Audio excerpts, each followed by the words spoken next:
श्री गणेशाय नमः।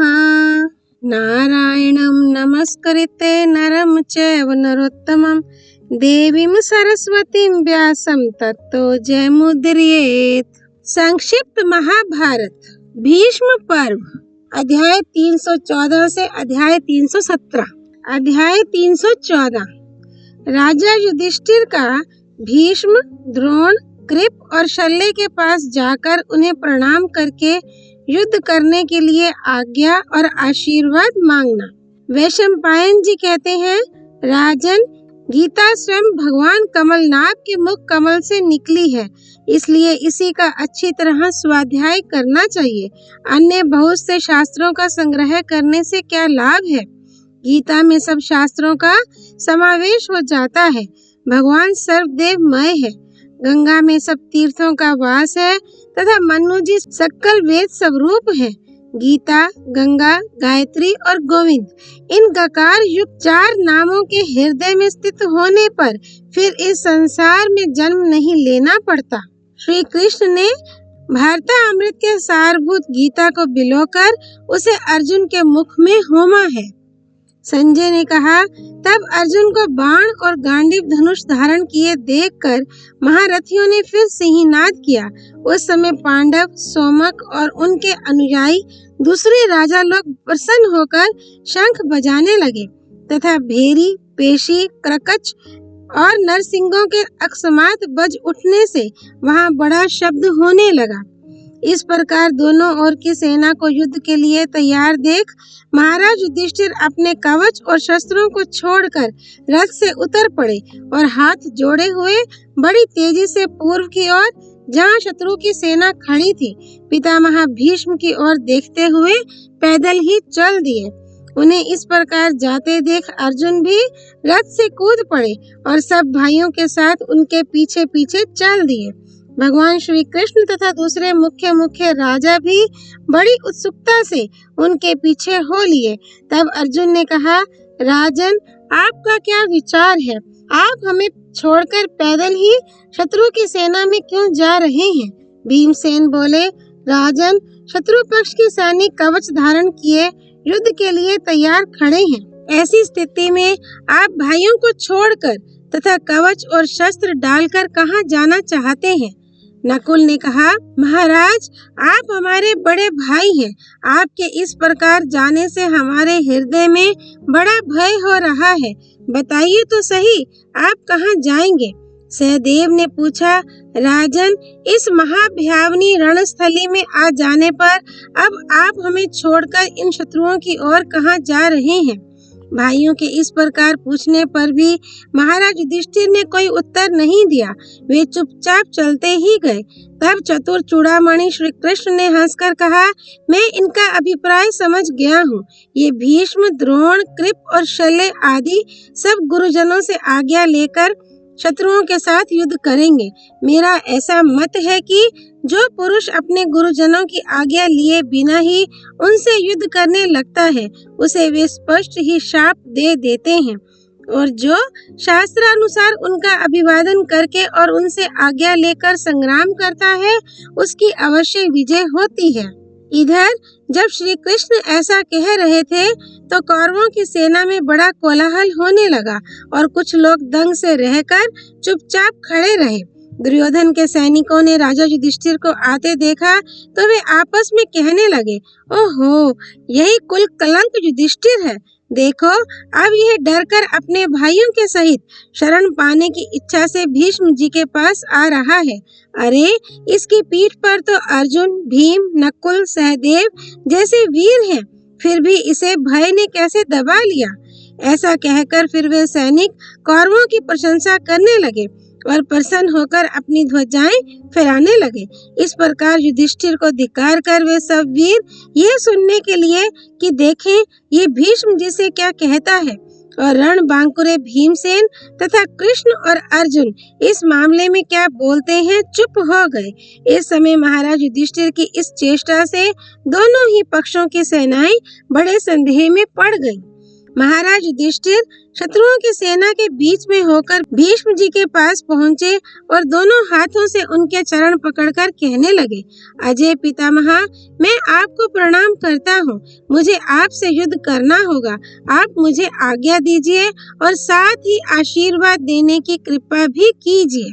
भीष्म ने कहा, युधिष्ठिर, यदि इस समय तुम मेरे पास ना आते तो मैं तुम्हारी पराजय के लिए तुम्हें शाप दे देता, किंतु अब मैं तुम पर बहुत प्रसन्न हूँ। तुम युद्ध करो, तुम्हारी जय होगी और इस युद्ध में तुम्हारी और सब इच्छाएं भी पूरी होंगी। इसके सिवा तुम्हें कोई वर मांगने की इच्छा हो तो मांग लो, क्योंकि ऐसा होने पर फिर तुम्हारी पराजय नहीं हो सकेगी। राजन, ये पुरुष अर्थ का दास है, अर्थ किसी का भी दास नहीं है, यही सत्य है और इस अर्थ से ही कौरवों ने मुझे बांध रखा है। इसी से मैं तुम्हारे साथ नपुंसकों की सी बातें कर रहा हूँ। बेटा, युद्ध तो मुझे कौरवों की ओर से ही करना पड़ेगा। हाँ, इसके सिवा तुम और जो कुछ कहना चाहो वह कहो। युधिष्ठिर ने कहा, दादाजी, आपको तो कोई जीत नहीं सकता, इसलिए यदि आप हमारा हित चाहते हैं तो बतलाइए, हम आपको युद्ध में कैसे जीत सकेंगे। भीष्म बोले, कुंती नंदन, संग्राम भूमि में युद्ध करते समय मुझे जीत सके ऐसा तो मुझे कोई दिखाई नहीं देता। अन्य पुरुष तो क्या, स्वयं इंद्र की भी ऐसी शक्ति नहीं है। इसके सिवा मेरी मृत्यु का भी कोई निश्चित समय नहीं है, इसलिए तुम किसी दूसरे समय मुझसे मिलना। तब महाबाहु युधिष्ठिर ने भीष्म जी की यह बात सिर पर धारण की और उन्हें फिर प्रणाम कर वे आचार्य द्रोण के रथ की ओर चले। उन्होंने आचार्य को प्रणाम करके उनकी परिक्रमा की और फिर अपने कल्याण के लिए कहा, भगवान, मुझे आपसे युद्ध करना होगा। मैं इसके लिए आपकी आज्ञा चाहता हूँ, जिससे मुझे कोई पाप ना लगे। आप यह भी बताने की कृपा करें कि मैं शत्रुओं को किस प्रकार जीत सकूंगा। द्रोणाचार्य ने कहा, राजन, यदि तुम युद्ध का निश्चय करके फिर मेरे पास ना आते तो मैं तुम्हारी पराजय के लिए शाप दे देता, किंतु तुम्हारे इस सम्मान से मैं प्रसन्न हूँ। तुम युद्ध करो, तुम्हारी जय होगी। मैं तुम्हारी इच्छा पूर्ण करूँगा। बताओ, तुम क्या चाहते हो। इस स्थिति में अपनी ओर से युद्ध करने के सिवा तुम्हारी और जो भी इच्छा हो वह कहो, क्योंकि पुरुष अर्थ का दास है, अर्थ किसी का दास नहीं है। यही सत्य है और इस अर्थ से ही कौरवों ने मुझे बांध लिया है। इसी से मैं नपुंसक की तरह तुमसे कह रहा हूँ कि तुम अपनी ओर से युद्ध करने के सिवा और क्या चाहते हो।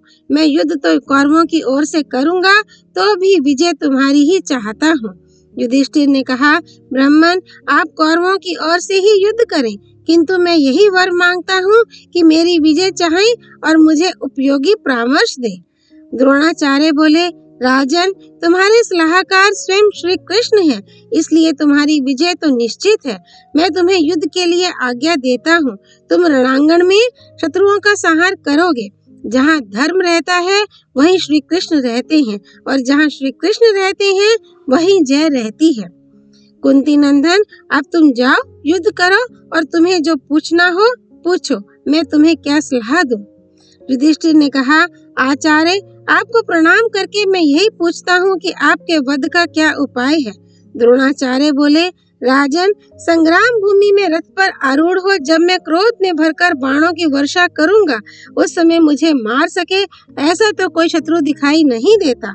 हाँ, जब मैं शस्त्र छोड़कर अचेत सा खड़ा रहूं, उस समय कोई योद्धा मुझे मार सकता है, ये मैं तुमसे सच सच कहता हूँ। एक सच्ची बात तुम्हें बताता हूँ, जब किसी विश्वास पात्र व्यक्ति के मुख से मुझे कोई अत्यंत अप्रिय बात सुनाई देती है तो मैं संग्राम भूमि में अस्त्र त्याग देता हूँ। द्रोणाचार्य जी की यह बात सुनकर राजा युधिष्ठिर उनकी आज्ञा ले आचार्य कृप के पास आए और उन्हें प्रणाम एवं प्रदक्षिणा करके कहने लगे, गुरुजी, मुझे आपसे युद्ध करना होगा। इसके लिए मैं आपसे आज्ञा मांगता हूँ, जिससे मुझे कोई पाप ना लगे।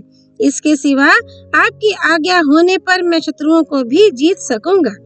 कृपाचार्य ने कहा, राजन, युद्ध का निश्चय होने पर यदि तुम मेरे पास ना आते तो मैं तुम्हें शाप दे देता। पुरुष अर्थ का दास है, अर्थ किसी का दास नहीं है। यही सत्य है और इस अर्थ से ही कौरवों ने मुझे बांध रखा है। सो युद्ध तो मुझे उन्हीं की ओर से करना पड़ेगा, ऐसा मेरा निश्चय है। इसी से नपुंसक की तरह मुझे ये कहना पड़ता है कि अपनी ओर से युद्ध करने के लिए कहने के सिवा और तुम्हारी जो इच्छा हो वह मांग लो। युधिष्ठिर ने कहा, आचार्य सुनिए, इसी से मैं आपसे पूछता हूँ। इतना कहकर धर्मराज व्यथित होकर अचेत से हो गए और कोई शब्द न बोल सके। तब उनका अभिप्राय समझकर कृपाचार्य जी ने कहा, राजन, मुझे कोई भी मार नहीं सकता, किंतु कोई चिंता नहीं, तुम युद्ध करो, जीत तुम्हारी ही होगी। तुम्हारे इस समय यहाँ आने से मुझे बड़ी प्रसन्नता हुई है। मैं नित्य प्रति उठकर तुम्हारी विजय कामना करूँगा, ये मैं तुमसे ठीक ठीक कहता हूँ। कृपाचार्य जी की बात सुनकर राजा युधिष्ठिर उनकी आज्ञा लेकर मद्रराज शल्य के पास गए तथा उन्हें प्रणाम और प्रदक्षिणा करके अपने हित के लिए उनसे कहा, राजन, मुझे आपके साथ युद्ध करना है, इसके लिए मैं आपसे आज्ञा मांगता हूँ, जिससे मुझे कोई पाप ना लगे तथा आपकी आज्ञा होने पर मैं शत्रुओं को भी जीत सकूंगा। शल्य ने कहा, राजन, युद्ध का निश्चय कर लेने पर यदि तुम मेरे पास ना आते तो मैं तुम्हारी पराजय के लिए तुम्हें शाप दे देता। इस समय आकर तुमने मेरा सम्मान किया है, इसलिए मैं तुम पर प्रसन्न हूँ। तुम्हारी इच्छा पूर्ण हो, मैं तुम्हें आज्ञा देता हूँ, तुम युद्ध करो, जय तुम्हारी ही होगी। तुम्हारी कोई और अभिलाषा हो तो मुझसे कहो। पुरुष अर्थ का दास है, अर्थ किसी का दास नहीं है, यही बात सत्य है और इस अर्थ से ही कौरवों ने मुझे बांध लिया है। इसी से मुझे नपुंसक की तरह पूछना पड़ता है कि अपनी ओर से युद्ध कराने के सिवा तुम और क्या चाहते हो। तुम मेरे भांजे हो, तुम्हारी जो इच्छा होगी वह मैं पूर्ण करूंगा। युधिष्ठिर ने कहा, मामा जी, मैंने सैन्य संग्रह का उद्योग करते समय आपसे जो प्रार्थना की थी वही मेरा वर है। कर्ण से हमारा युद्ध होते समय आप उसके तेज का नाश करते रहे। शल्य बोले, कुंती नंदन, तुम्हारी ये इच्छा पूर्ण होगी, जाओ निश्चिंत होकर युद्ध करो, मैं तुम्हारी बात पूरी करने की प्रतिज्ञा करता हूँ।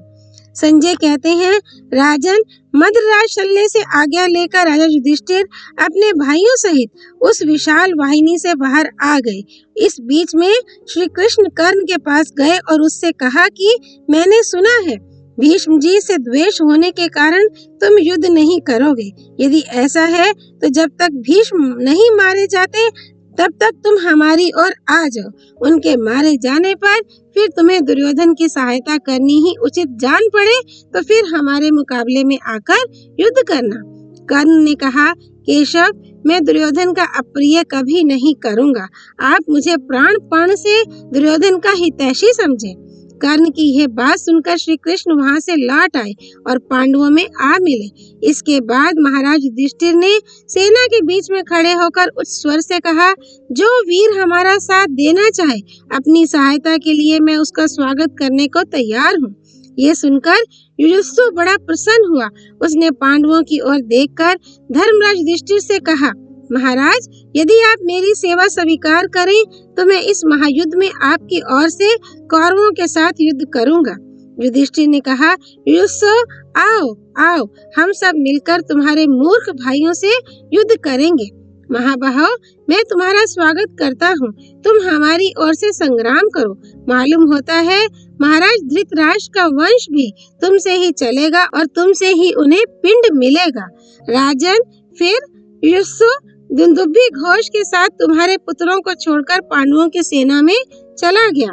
तब धर्मराज युधिष्ठिर ने अपने भाइयों के सहित प्रसन्नता पूर्वक पुनः कवच धारण किया। सब लोग अपने अपने रथों पर चढ़ गए और फिर सैकड़ों दुदुम्बियों का घोष होने लगा और योद्धा लोग तरह तरह से सिंहनाद करने लगे।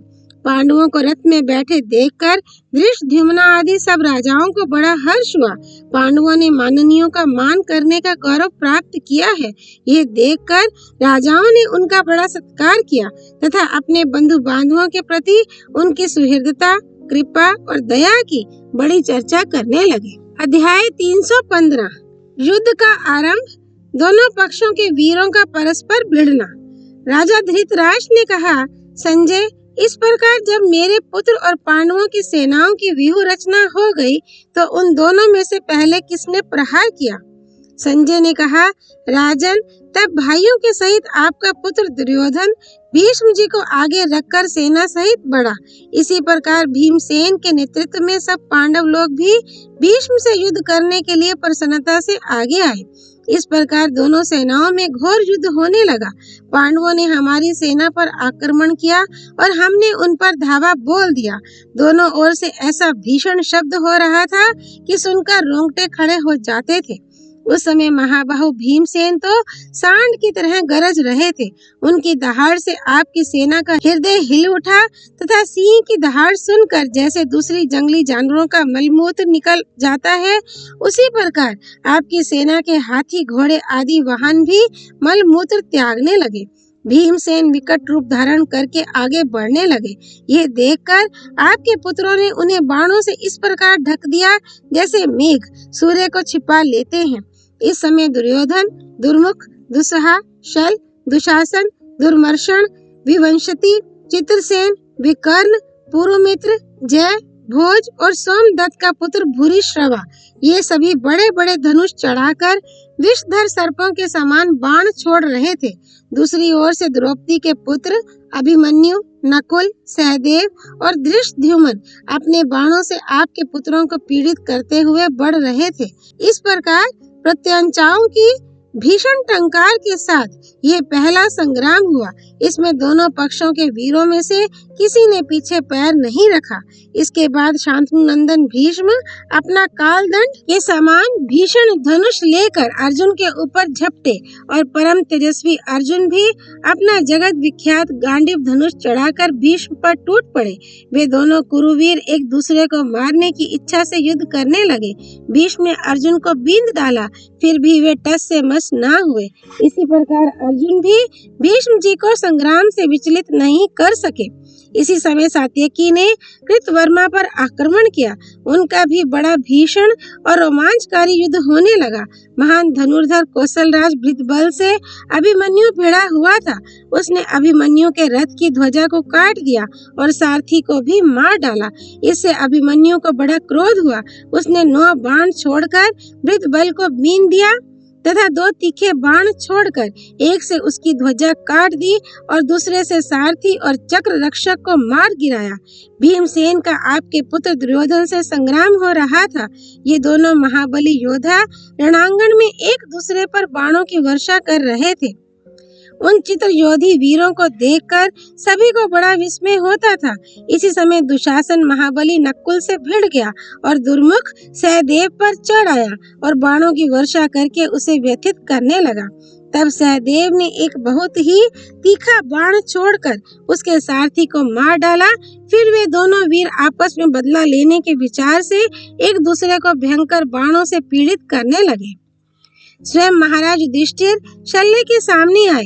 मदराज शल्य ने उनके धनुष के 2 टुकड़े कर दिए। धर्मराज ने तुरंत ही दूसरा धनुष लेकर मदराज को बाणों से आच्छादित कर दिया। धृष्टद्युम्न द्रोणाचार्य के सामने आया। द्रोणाचार्य ने कुपित होकर उसके धनुष के 3 टुकड़े कर दिए और फिर एक कालदंड के समान बड़ा भीषण बाण मारा जो उसके शरीर में घुस गया।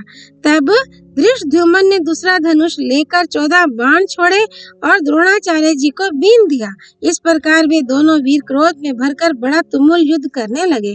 शंख ने बड़े वेग से सोमदत्त के पुत्र भूरिश्रवा पर धावा किया और खड़ा रहे ऐसा कहकर उसे ललकारा। फिर उसने उसकी दाहिनी भुजा काट डाली। तब भूरिश्रवा ने शंख की गले और कंधे के बीच की हड्डी पर प्रहार किया। इस प्रकार उन रणोन्मत्त वीरों का बड़ा भीषण युद्ध होने लगा। राजा बहालिक को संग्राम में देखकर चेदीराज धृष्टकेतु सामने आया और सिंह के समान गरजकर उन पर बाण बरसाने लगा। उसने 9 बाण छोड़कर राजा बहालिक को बीन दिया।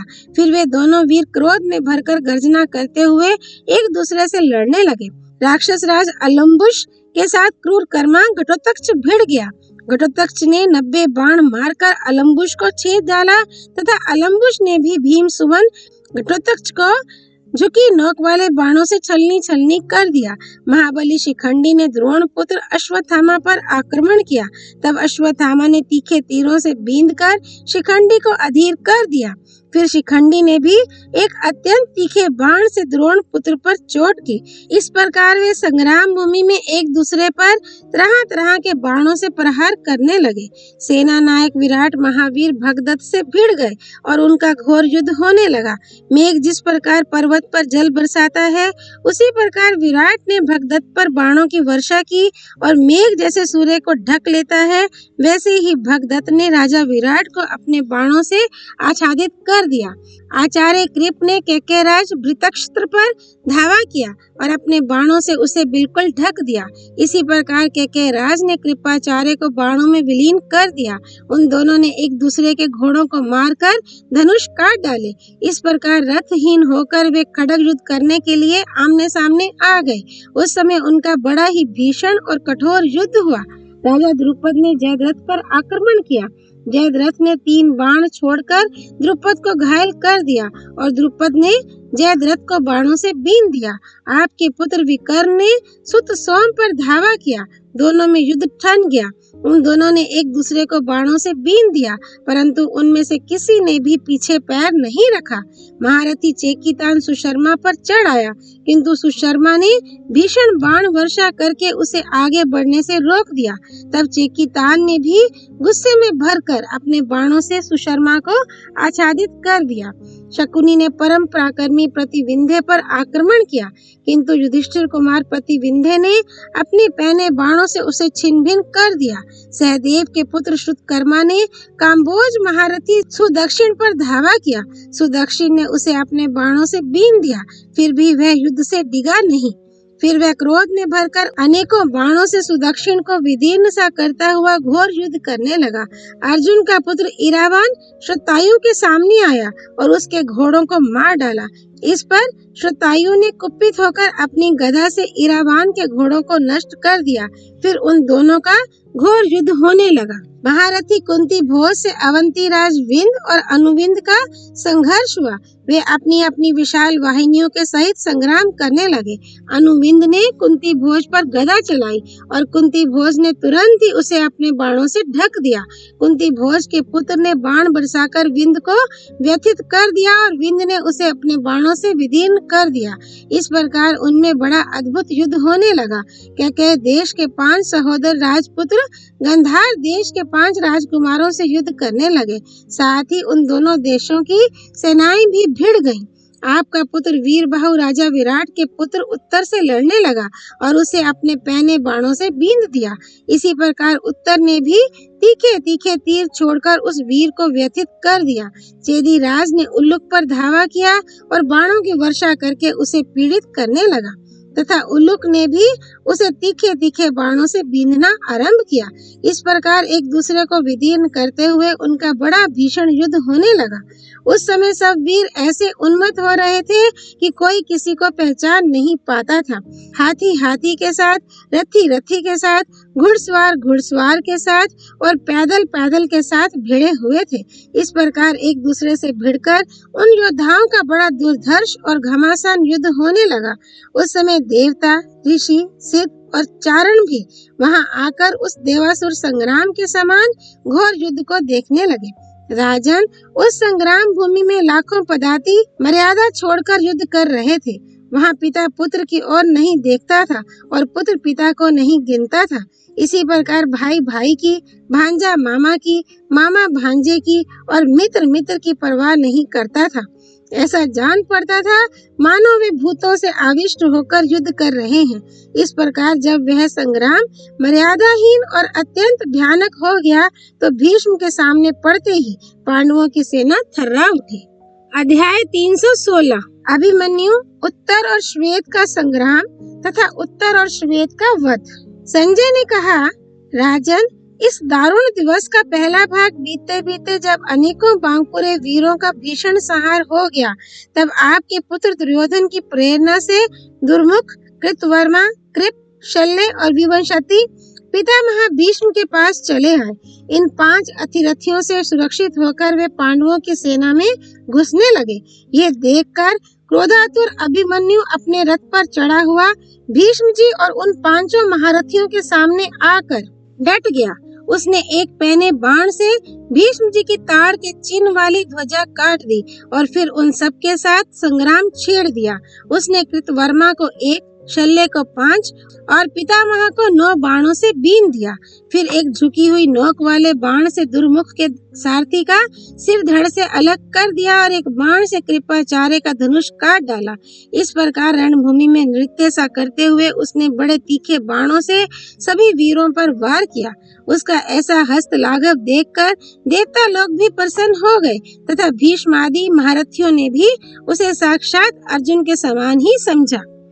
फिर कृतवर्मा, कृप और शल्य ने भी अभिमन्यु को बाणों से बीन दिया, परंतु वह मैनाक पर्वत के समान रणभूमि से तनिक भी विचलित नहीं हुआ तथा कौरव वीरों से घिरे होने पर भी उस वीर महारथी ने उन पांचों अतिरथियों पर बाणों की झड़ी लगा दी और उनके हजारों बाणों को रोककर भीष्म जी पर बाण छोड़ते हुए वह भीषण सिंहनाद करने लगा। राजन, फिर महाबली भीष्म जी ने बड़े ही अद्भुत और भयानक दिव्यास्त्र प्रकट किए और अभिमन्यु पर हजारों बाण छोड़कर उसे बिल्कुल ढक दिया। ये उनका बड़ा ही अद्भुत व्यापार हुआ। तब विराट, धृष्टद्युम्न, द्रुपद, भीम, सात्यकी और 5 केकय देशीय राजकुमार, ये पांडव पक्ष के 10 महारथी बड़ी तेजी से अभिमन्यु की रक्षा के लिए दौड़े। उन्होंने जैसे ही धावा किया कि शांतनु नंदन भीष्म ने पांचाल राज द्रुपद के 3 और सात्यकी के 9 बाण मारे तथा एक बाण से भीमसेन की ध्वजा काट डाली। तब भीमसेन ने 3 बाणों से भीष्म को, 1 से कृपाचार्य को और 8 बाणों से कृतवर्मा को बींध दिया। राजा विराट के पुत्र उत्तर ने हाथी पर चढ़कर बड़े वेग से शल्य पर धावा किया। हाथी को अपने रथ की ओर बड़ी तेजी से आता देखकर मद्रराज शल्य ने बाणों द्वारा उसका वेग रोक दिया। इससे वह हाथी चिढ़ गया और उसने रथ के जुए पर पैर रखकर उसके चारों घोड़ों को मार डाला। घोड़ों के मारे जाने पर खाली रथ में ही बैठे हुए शल्य ने उत्तर के ऊपर एक भीषण शक्ति छोड़ी। उससे उत्तर का कवच फट गया। उसके हाथ से अंकुश और तोमर आदि गिर गए और वह अचेत होकर हाथी से नीचे गिर गया।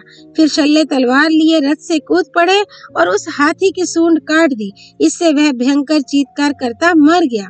यह पराक्रम करके राजा शल्य कृतवर्मा के रथ पर चढ़ गए। जब विराट पुत्र श्वेत ने अपने भाई उत्तर को मरा हुआ और शल्य को कृतवर्मा के पास बैठा देखा तो वह क्रोध से जल उठा और अपना विशाल धनुष चढ़ाकर शल्य को मारने के लिए दौड़ा। वह बाणों की वर्षा करता हुआ शल्य के रथ की ओर चला। इस समय मद्रराज को मृत्यु के मुंह में पड़ा देखकर आपके पक्ष के 7 महारथियों ने उन्हें चारों ओर से घेर लिया।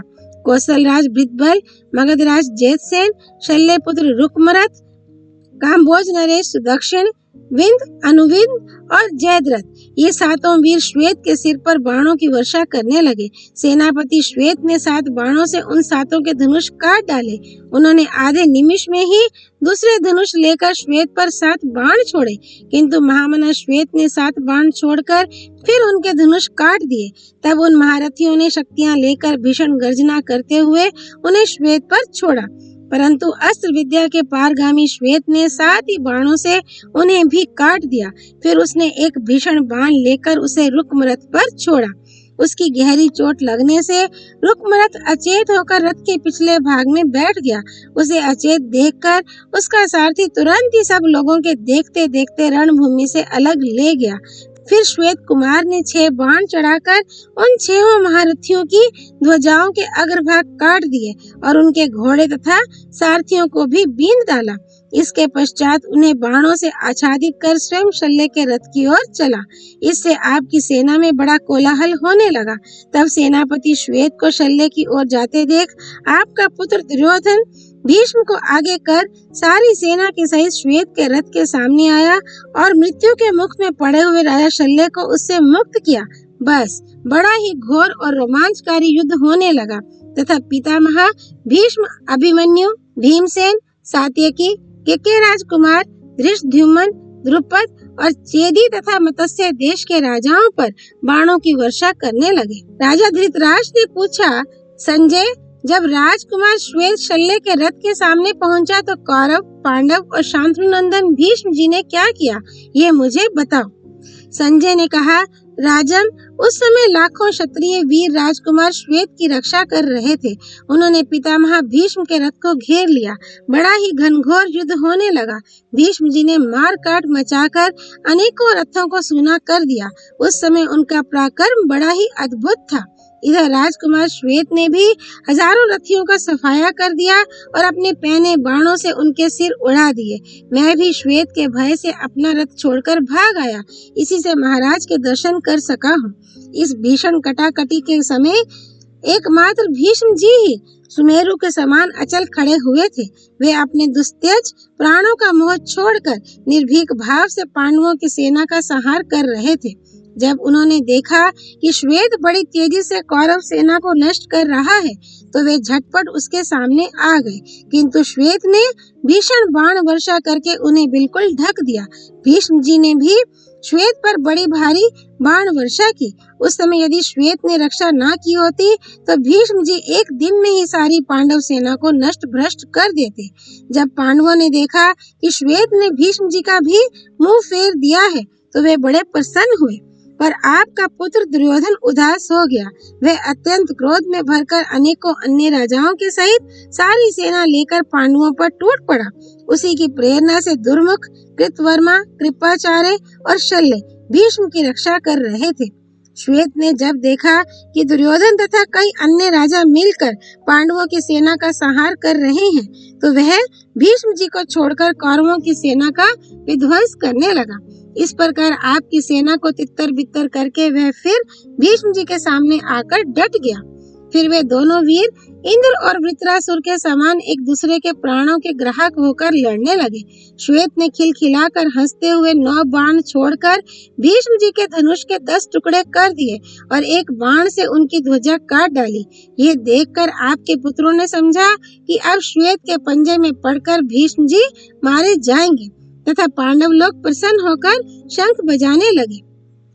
तब दुर्योधन ने क्रोधित होकर अपनी सेना को आदेश दिया, अरे सब लोग सावधान होकर सब ओर से भीष्म जी की रक्षा करो। देखो ऐसा न हो हमारे सामने ही वे श्वेत के हाथ से मारे जाएं। ये बात मैं तुमसे खोलकर कह रहा हूँ। राजा का आदेश सुनकर सब महारथी बड़ी फुर्ती से चतुरंगिणी सेना को साथ लेकर भीष्म जी की रक्षा करने लगे। महालिक, कृतवर्मा, शल, शल्य, जलसंध, विकर्ण, चित्रसेन और विविंशति, ये सब महारथी बड़ी शीघ्रता से भीष्म जी को चारों ओर से घेर कर श्वेत के ऊपर बड़ी भारी बाण वर्षा करने लगे। किंतु महामना श्वेत ने अपने हाथ की सफाई दिखाते हुए उन सब बाणों को रोक दिया। फिर सिंह जैसे हाथियों को पीछे हटा देता है, वैसे ही उन सब वीरों को रोककर उसने अपने बाणों से भीष्म जी का धनुष काट दिया। तब भीष्म जी ने दूसरा धनुष लेकर उसे बड़े तीखे बाणों से बींध डाला। इससे सेनापति श्वेत ने क्रोध में भरकर सबके देखते देखते अनेकों लोहे के बाणों से बींधकर भीष्म जी को व्याकुल कर दिया। इससे राजा दुर्योधन को बड़ी व्यथा हुई और आपकी सेना में हाहाकार होने लगा। श्वेत के बाणों से घायल होकर भीष्म जी को पीछे हटे देखकर बहुत लोग तो यही समझने लगे कि अब श्वेत के हाथ में पड़कर भीष्म जी मारे ही जाएंगे। भीष्म जी ने जब देखा कि मेरे रथ की ध्वजा काट दी गई है और सेना के भी पैर उखड़ गए हैं, तो उन्होंने क्रोध में भरकर 4 बाणों से श्वेत के चारों घोड़ों को मार डाला। 2 बाणों से उसकी ध्वजा काट डाली और एक से सारथी का सिर काट दिया। सूत और घोड़ों के मारे जाने पर श्वेत रथ से कूद पड़ा और वह क्रोध से तिलमिला उठा। श्वेत को रथहीन देखकर भीष्म जी ने उस पर सब ओर से पहने बाणों की बौछार की।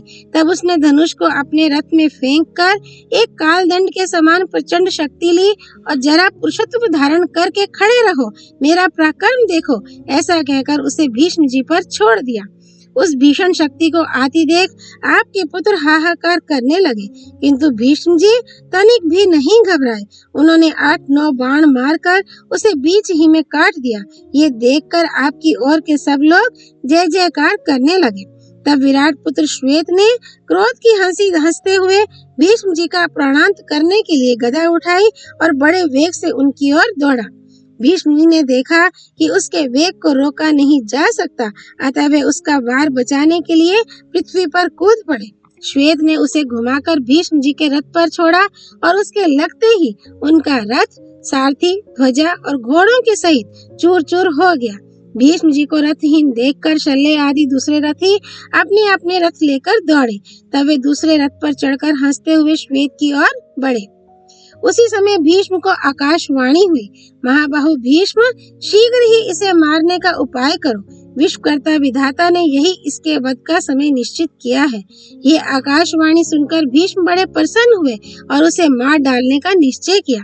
उस समय श्वेत को रथहीन देखकर सात्यकी, भीमसेन, धृष्टद्युम्न, द्रुपद, कैकेयी राजकुमार, धृष्टकेतु और अभिमन्यु एक साथ ही अपने रथ लेकर चले, किंतु द्रोणाचार्य, कृपाचार्य और शल्य के सहित भीष्म जी ने उन्हें रोक दिया। उसी समय श्वेत ने तलवार खींचकर भीष्म जी का धनुष काट डाला। भीष्म जी ने तुरंत ही दूसरा धनुष उठा लिया और बड़ी तेजी से श्वेत की ओर चले। बीच में सामने आने पर उन्होंने भीमसेन को 60, अभिमन्यु को 3, सात्यकी को 100, धृष्टद्युम्न को 20 और कैकेयी राज को 5 बाण मारकर रोक दिया। फिर वे सीधे श्वेत के सामने पहुंचे और अपने धनुष पर एक मृत्यु के समान बाण चढ़ाकर उसे ब्रह्मास्त्र से अभिमंत्रित करके छोड़ा। वह बाण श्वेत के कवच को फोड़कर उसकी छाती में घुस गया और फिर बिजली के समान चमककर पृथ्वी में प्रवेश कर गया। इस प्रकार उसने श्वेत का प्राणांत कर दिया। उसे पृथ्वी पर गिरते देख पांडव और उनके पक्ष के क्षत्रिय लोग बड़ा शोक करने लगे तथा आपके पुत्र और अन्य कौरव लोग बड़े प्रसन्न हुए। दुशासन तो बाजा बजाता हुआ इधर उधर नाचने लगा।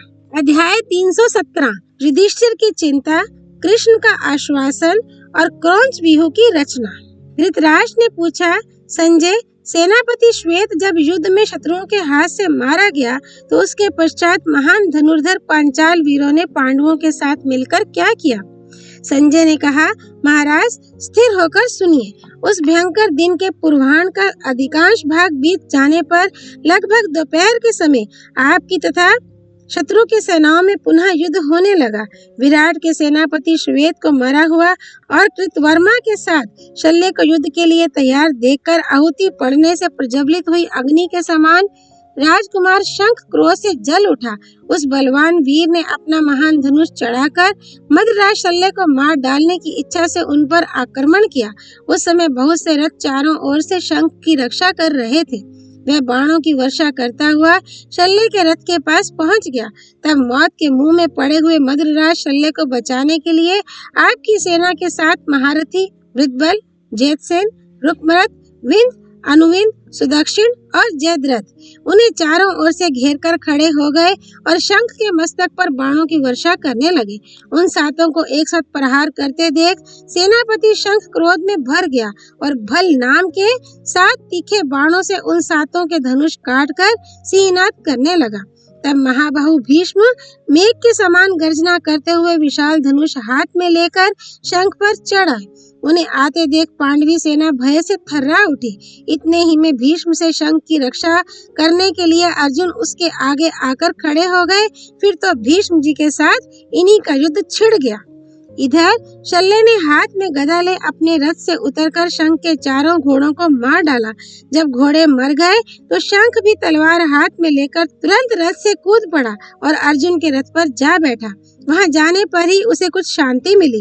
अब भीष्म जी पंचाल, मत्स्य, कैकेयी और प्रभद्रक देशीय योद्धाओं को बाणों से मार मार कर गिराने लगे। फिर उन्होंने अर्जुन का सामना छोड़कर पांचाल राज द्रुपद पर धावा किया और उनकी सेना भीष्म जी के बाणों से दग्ध होती दिखाई देने लगी। वे पांडव पक्ष के महारथियों को ललकार ललकार कर मारने लगे। सारी सेना उन्मत्तित हो उठी, उसका व्यूह भंग हो गया। इसी बीच में सूर्य भी अस्त हो गया, अतः अंधेरे में कुछ सूझ नहीं पड़ता था और भीष्म जी बड़े वेग से बढ़ रहे थे। ये देखकर पांडवों ने अपनी सेना को पीछे हटा लिया। प्रथम दिन के युद्ध में जब पांडव सेना पीछे हटा ली गई और कुपित हुए भीष्म का पराक्रम देखकर दुर्योधन खुशी मनाने लगा, उस समय धर्मराज युधिष्ठिर अपने सभी भाइयों और संपूर्ण राजाओं को साथ लेकर तुरंत भगवान श्री कृष्ण के पास गए और अपनी पराजय की चिंता से बहुत दुखी होकर कहने लगे, श्री कृष्ण, देखते हो ना, गर्मी के मौसम में सूखे हुए तिनकों की ढेरी को जैसे आग क्षण भर में जला डालती है, उसी प्रकार भयानक पराक्रम दिखाने वाले भीष्म जी अपने बाणों से मेरी सेना को भस्मसात कर रहे हैं। क्रोध में भरे हुए यमराज, वज्रधर इंद्र, पाशधारी वरुण और गदाधारी कुबेर को तो कदाचित युद्ध में जीता जा सकता है, किंतु इन महान तेजस्वी भीष्म को जीतना असंभव है। ऐसी दशा में मैं तो अपनी बुद्धि की दुर्बलता के कारण भीष्म रूपी अगाध जल में नाव के बिना डूब रहा हूँ। अब इन राजाओं को मैं भीष्म रूपी काल के मुख में नहीं डालना चाहता। भीष्म जी बड़े भारी अस्त्र वेता हैं, उनके पास जाकर मेरे सैनिक उसी प्रकार नष्ट हो जाएंगे जैसे प्रज्वलित अग्नि में गिरकर पतंगे। केशव, अब मेरे जीवन के जितने दिन शेष हैं, उनमें वन में रहकर कठोर तपस्या करूंगा, किंतु इन मित्रों को युद्ध में मरने ना दूंगा। भीष्म जी प्रतिदिन मेरे हजारों महारथियों और श्रेष्ठ योद्धाओं का संहार कर रहे हैं। माधव, तुम ही बताओ अब क्या करने से हमारा हित होगा। ये कहकर युधिष्ठिर शोक से बेसुध हो बहुत देर तक आंखें बंद किए मन ही मन कुछ सोचते रहे। तब भगवान श्री कृष्ण उन्हें शोक से पीड़ित जान समस्त पांडवों को आनंदित करते हुए बोले, भारत, तुम्हें इस प्रकार शोक नहीं करना चाहिए। देखो तो तुम्हारे भाई कैसे शूरवीर और विश्व विख्यात धनुर्धर हैं। मैं और महान यशस्वी सात्यकी तुम्हारा प्रिय कार्य करने में लगे हैं। ये विराट, द्रुपद, धृष्टद्युम्न तथा अन्यान्य महाबली राजा लोग तुम्हारे कृपाकांक्षी और भक्त हैं। महाबली धृष्टद्युम्न तो सदा ही तुम्हारा हित चिंतक और प्रिय कार्य करने वाला है। इसने सेनापतित्व का भार लिया है और ये शिखंडी तो निश्चय ही भीष्म का काल है। श्री कृष्ण की ये बातें सुनकर युधिष्ठिर ने महारथी धृष्टद्युम्न से कहा, धृष्टद्युम्न, मैं जो कुछ कहता हूँ ध्यान देकर सुनो।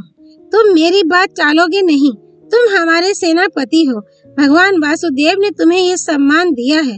पूर्व काल में जैसे कार्तिकेय जी देवताओं के सेनापति हुए थे, उसी प्रकार तुम भी पांडवों के सेना नायक हो।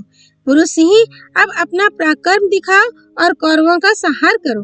मैं, भीमसेन, अर्जुन, नकुल, सहदेव और द्रौपदी के सभी पुत्र तथा और भी जो प्रधान राजा हैं, सब तुम्हारे पीछे चलेंगे। ये सुनकर धृष्टद्युम्न ने वहां उपस्थित सभी लोगों को प्रसन्न करते हुए कहा, कुंती नंदन, भगवान शंकर ने मुझे पहले से ही द्रोणाचार्य का काल बनाया है। आज मैं भीष्म, कृपाचार्य, द्रोणाचार्य, शल्य और जयद्रथ इन सभी अभिमानी वीरों का मुकाबला करूंगा। शत्रुहंता धृष्टद्युम्न जब इस प्रकार युद्ध के लिए तैयार हुआ तो रणोन्मत्त पांडव वीर जय जयकार करने लगे। तत्पश्चात युधिष्ठिर ने सेनापति धृष्टद्युम्न से कहा, देवासुर संग्राम में बृहस्पति जी ने इंद्र के लिए जिस क्रोंचारूढ़ नामक व्यूह का उपदेश दिया था, उसी की रचना हम लोग करें। दूसरे दिन युधिष्ठिर की आज्ञा के अनुसार धृष्टद्युम्न ने अर्जुन को संपूर्ण सेना के आगे रखा। रथ पर बैठे हुए अर्जुन अपनी रतन जटित ध्वजा और गांडीव धनुष से ऐसी शोभा पा रहे थे जैसे सूर्य की किरणों से सुमेरु पर्वत। राजा द्रुपद बहुत बड़ी सेना को साथ लिए उस क्रौंच व्यूह के शिरोभाग में स्थित हुए। कुंती भोज और चेदीराज ये दोनों नेत्रों के स्थान पर रखे गए।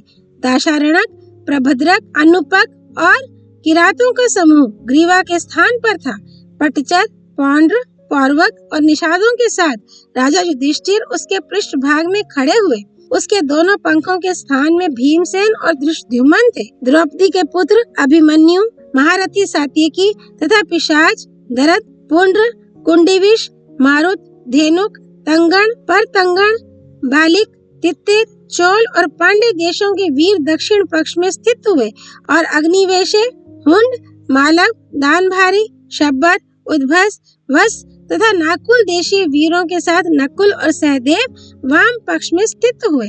इस व्यूह के दोनों पक्षों में 10,000, शिरोभाग में 1,00,000, पृष्ठभाग में 1,20,000 और ग्रीवा में 1,70,000 रथ खड़े किए गए थे।